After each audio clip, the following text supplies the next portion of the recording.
Assalamualaikum teman-teman. Perkenalkan di sini saya atas nama Bisyaratul Walidah dengan NIM 21101031. Di sini saya akan mempresentasikan hasil dari proyek AIK yang berjudul Keterkaitan Sains dan Kemajuan Islam di Zaman Bani Abbasiyah. Yang pertama adalah analisis masalah. Hubungan antara agama dan sains selalu menjadi wacana diskusi yang menarik. Sains dalam kehidupan manusia selalu berkembang dan berubah, sedangkan agama selalu dianggap tradisi turun-menurun yang dipertahankan oleh masyarakat tertentu. Artinya, Islam merupakan agama yang sangat menghargai ilmu pengetahuan atau sains dan menganjurkan bagi para pemeluknya supaya menjadi insan yang berilmu serta berakhlak mulia. Yang kedua adalah awal mula kebangkitan Islam. Perkembangan sains berkembang pesat sejak zaman klasik atau 650 sampai 1250 Masehi atau kita kenal dengan sebutan zaman keemasan. Di zaman ini juga muncul para saintis muslim yang menghasilkan berbagai karya monumental dalam berbagai bidang keilmuan yang kemudian pemikiran dan penemuan mereka dijadikan landasan oleh para saintis modern atau barat dalam mengembangkan ilmu pengetahuan dan teknologi di masa pencerahan atau Renaissance hingga masa kekinian. Selanjutnya, kedudukan sains dan Islam.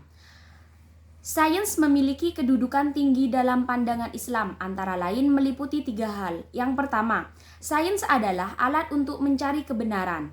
Yang kedua, sains sebagai prasyarat amal soleh. Dan yang ketiga, sains sebagai alat pengembangan daya pikir. Lalu, perkembangan sains pada zaman keemasan Islam atau Daulah Abbasiyah. Perkembangan sains pada manusia pada zaman Daulah Abbasiyah tepatnya di bawah pemerintahan Khalifah Harun ar-Rasyid yang cukup dikenal dalam sejarah peradaban Islam. Sebab pemerintahan Harun ar-Rasyid dibangun berlandaskan kejujuran, keikhlasan, kebenaran, keadilan, dan rasa cinta terhadap ilmu pengetahuan yang sangat tinggi.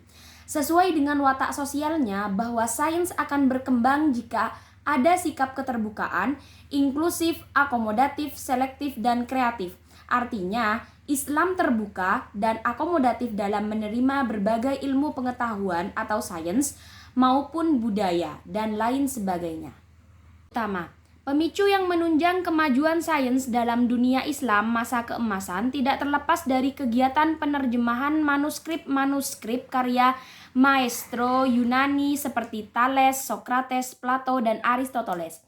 Manuskrip-manuskrip klasik yang diterjemahkan terdiri atas berbagai bahasa seperti bahasa Yunani, Suryani, Persia, Ibrani, Kipti, India, Nipti, dan lain sebagainya. Lalu, faktor pendukung kemajuan sains zaman keemasan masa Daulah Abbasiyah.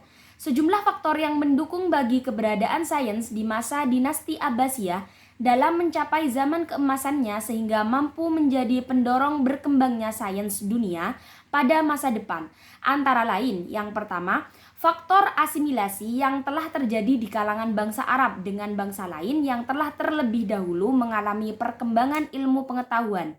Dan yang kedua, adanya gerakan intensif dalam penerjemahan sebagai militeratur.